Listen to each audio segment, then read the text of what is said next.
Welcome back to Studio F, where on Fast Times Willy B, we'll be reviewing I Saw the TV Glow. Gentlemen, let's broaden our minds. Russell!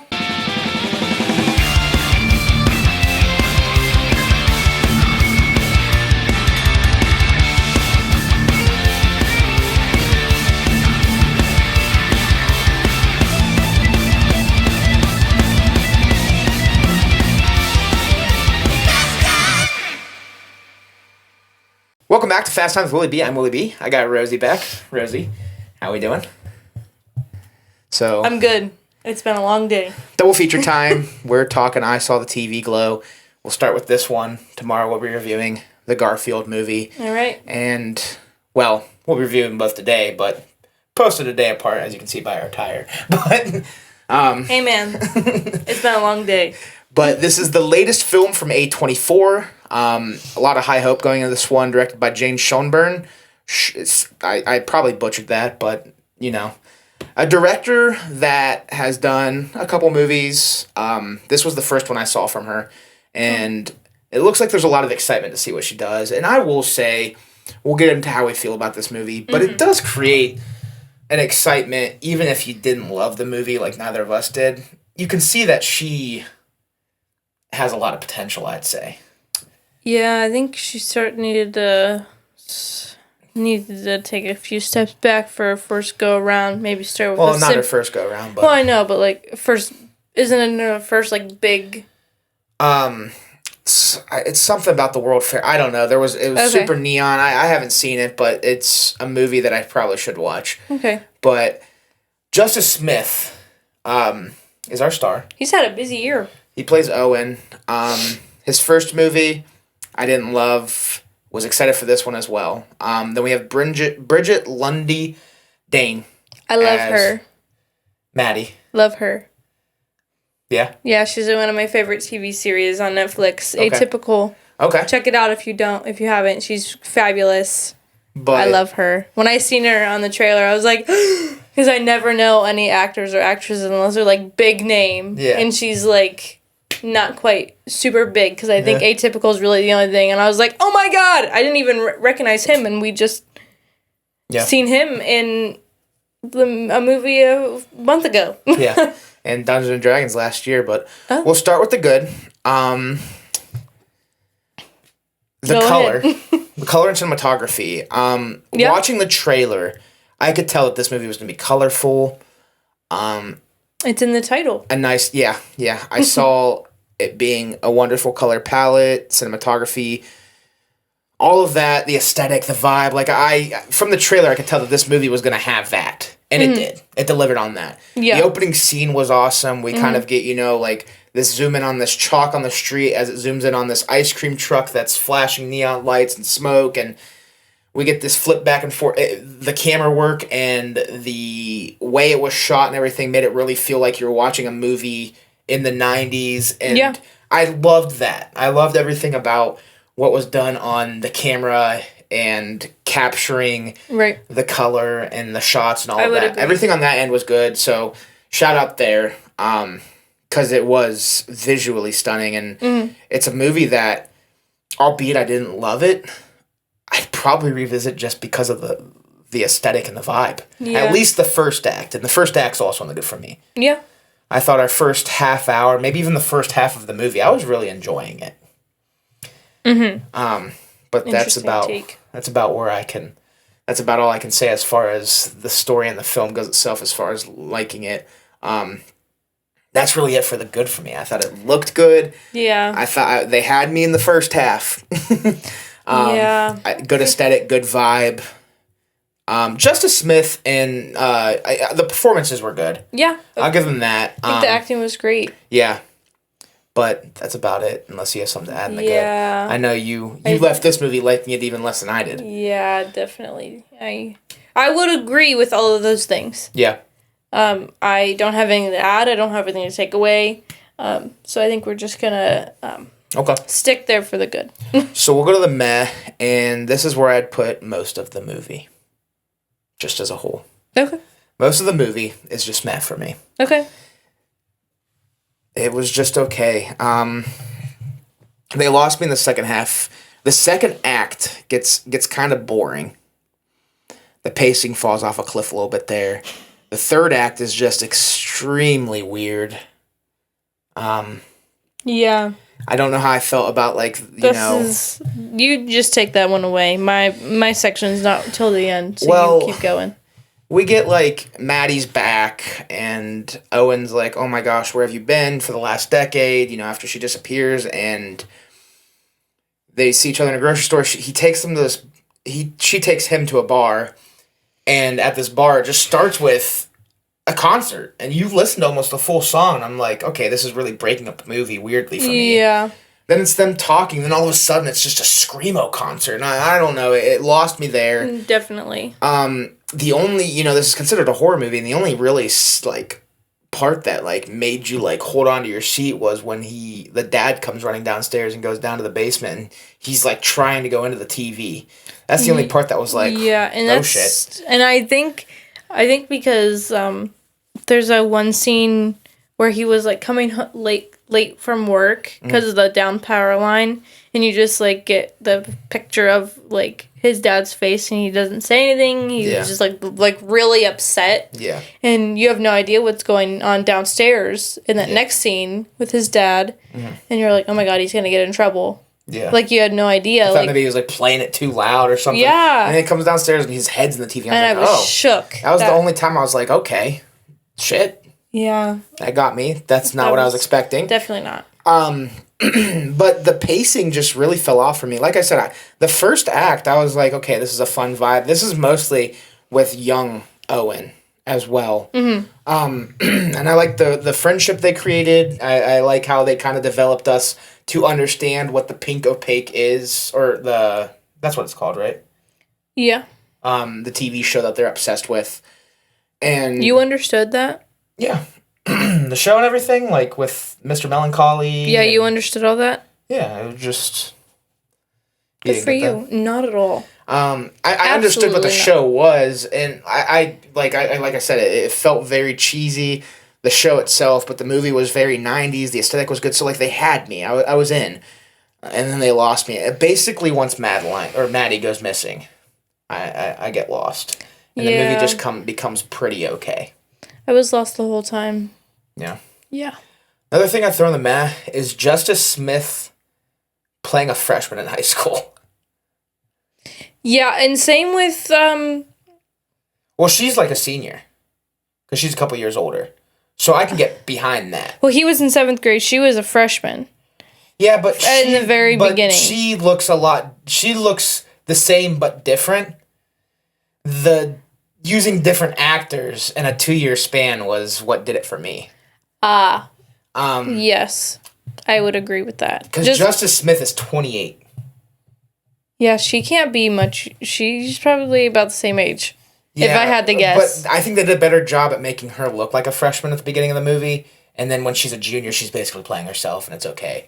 And then when they're grown up, obviously they don't have to do anything because they're their age that they're supposed to be. Right. But I just don't think they did a good job at de-aging Justice Smith. I did not get 15-year-old boy at all. That was quite a jump from 2 different actors. Yeah. Yeah. Yeah. I didn't even think about that. And like when he's asking his mom if he can spend the night at his friend's house so he can go watch a show with Maddie, I'm like, dude, you're like 30. But he's not. He's supposed to be like 15, and I don't know how I felt about that. Yeah, I mean, I can understand, like, actors and actresses not looking their age because, like, I don't. Yeah. But, like, I'm sure we could have found someone closer. Yeah. Then, yeah. I don't know. It was weird. I would agree with that. I didn't think about it at the time, but yeah, I didn't love that. That's really I have all in the meh. I know you probably don't have much in the meh. We could just go to the bad. Yeah. So we'll go to the bad. I'd put the ending in the bad. I did not like the ending. I didn't like... I had to look up after this movie what the deeper meaning was, and after reading it, I guess I could kind of get it, but, like, it didn't resonate with me personally, so I think that's why it fell short, and I think that's why the monologue fell short and also didn't make a lot of sense for me. Mm-hmm. I don't know, I just didn't love the ending. I think it has the same effect that Hereditary had on me, and here's a hot take, I know. This review is not about Hereditary, but Hereditary is another movie where a lot of people love it, and it fell short for me because it was too weird for me, and I didn't like the weirdness. Yeah. If I like the weirdness, I'll get behind it 100%. Right. And this was another movie where I just was not a fan of the weirdness. Mm-hmm. And it felt a bit out of place and overkill for me. Especially, like, the prime example of the weirdness that I hated was the Screamo after their first conversation in 10 years. Oh, my goodness. And it went on for 3 minutes. Was it 3 minutes? It probed not, but I don't think it was 3 minutes. It felt like an eternity. It was a long time. It felt like a long time, and I don't know. The whole movie. But that's all I have in the bad is the ending. Yeah, the whole movie's going in the bad for me. Okay. Yeah, you did not like this one. Not I could at tell. all. I kept looking over at you, and I was like, she definitely wants to go to bed. Yeah, definitely. It was like 4:00 in the afternoon. I was ready to go. Yeah. Well, you already know I don't like a movie that jumps back and forth between timelines. We just did a little in the beginning. They do it a little bit at the beginning, but they don't really do it after that. I still didn't like it. Okay. I don't see. It's so hard for me to talk about it because I'm still so confused. Yeah. Maybe, see, it's not even one of those movies where I think I could watch it again then understand. Yeah. Because I know I've said that a bunch of times, like, oh, maybe I watched it again, then no. Fortunately, I do not think this is the case for this one. There was, like, too many. I was trying to follow the story of the TV show, The Pink Opaque, and I was also trying to follow, like, this story, and it just, like, wasn't clicking, and I don't know, I'm just shallow. I don't know what my deal is, but if it's really just not cut and dry, I'm not gonna get it. But that's just, I think I might just be a little too shallow, or not as, I don't know. When I watch a trailer for this, again, I looked at it and I was like, okay, I'm going to watch that just because I want to see the color, the vibe, the aesthetic. But the trailer gives nothing away, and now I know why. Because it is. It's a very, very hidden message, and I personally don't think it's executed that greatly. What is the hidden message? It's supposed to be a play on the gender and all of that stuff. I know, Yeah, because him in the dress, and then he was, like, smiling like he enjoyed, which is fine. Yeah. Obviously. I just don't think it was done well. But it was such a small... I didn't get that vibe at all. Just a small detail.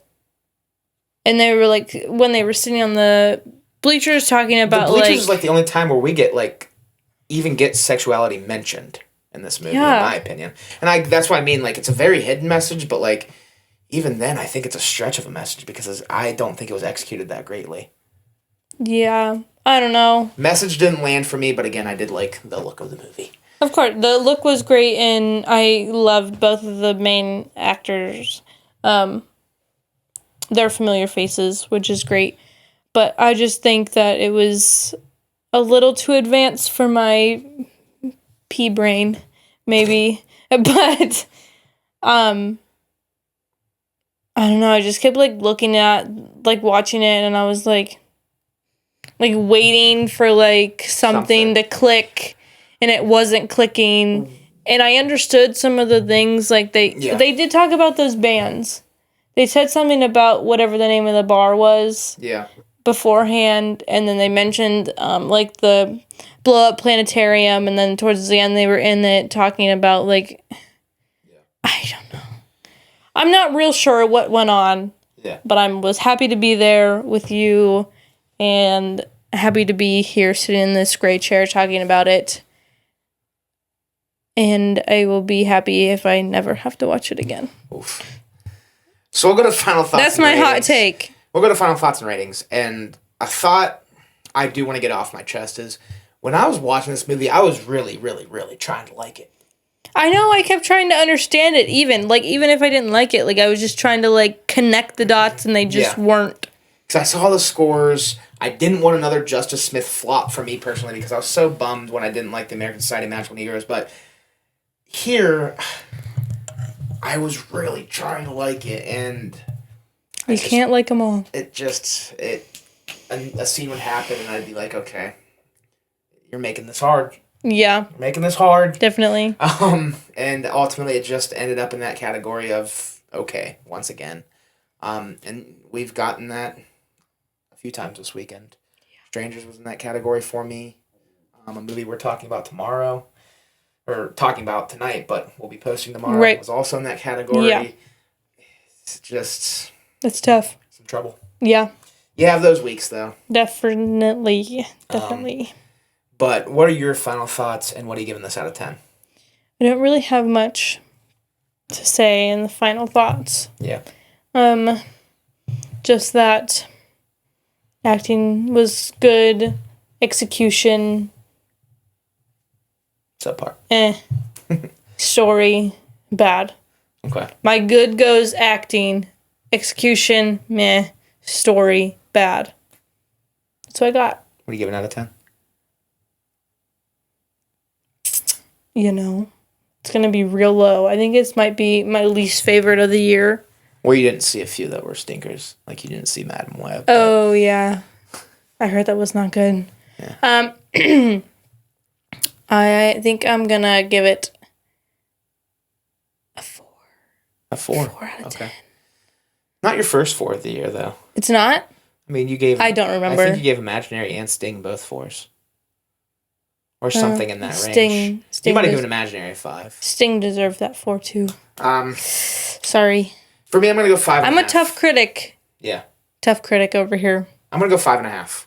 Okay, that's fair. I give it that half because of so hard. The vibe and the aesthetic. So I don't want to go flat 5. I'm going to give it... I definitely enjoyed it a little bit more than Strangers. But I can't bump it in that 6 category because I don't even think it was decent for me. It was just okay. Yeah. And again, I really tried to like it because I saw the scores that were posted early, the early scores. And I didn't want another flop from Justice Smith. And I know A24 is very hit or miss for me. And I was like, okay, let this be a hit. And I couldn't find it. It didn't do it for me. Yeah. It fell short for sure. I think A24 is trying to do the most. I like a lot of A24, but there's also a lot of A24. Again, Hereditary is a prime example. This one a prime example. Men, these movies, Hereditary and I Saw a TV Glow are masterpieces compared to Men, in my opinion. But I don't know. There's just a few A24 movies that don't land for me. But it seems like I either don't like them or I love them. It's never really like and in between. It was all right. Right. It was decent, but no, this one definitely falls in the subpar category for me. It was definitely a letdown because I did have a little bit of excitement going into this one. Mm-hmm. But at the end of the day, it just didn't do anything for me. That's okay. Again, I might revisit it maybe to see if I understand it more, just because I did like the look. So that might be enough to let me revisit it, but we'll see. Okay. We'll see. Alrighty. That'll do it for I Saw the TV Glow. Okay. Rosie? Snail. Yeah. But thank you all for watching. I like it. Thank you for coming on. Of course. Hopefully we review something better next time. Yeah, we'll see. But again, thank you for watching. If you like what you're watching, check out some of these other videos. Hit the subscribe button or follow the social links down below. And hopefully we see you next time. Thank you guys again. We'll talk to you soon. Peace. Peace and love.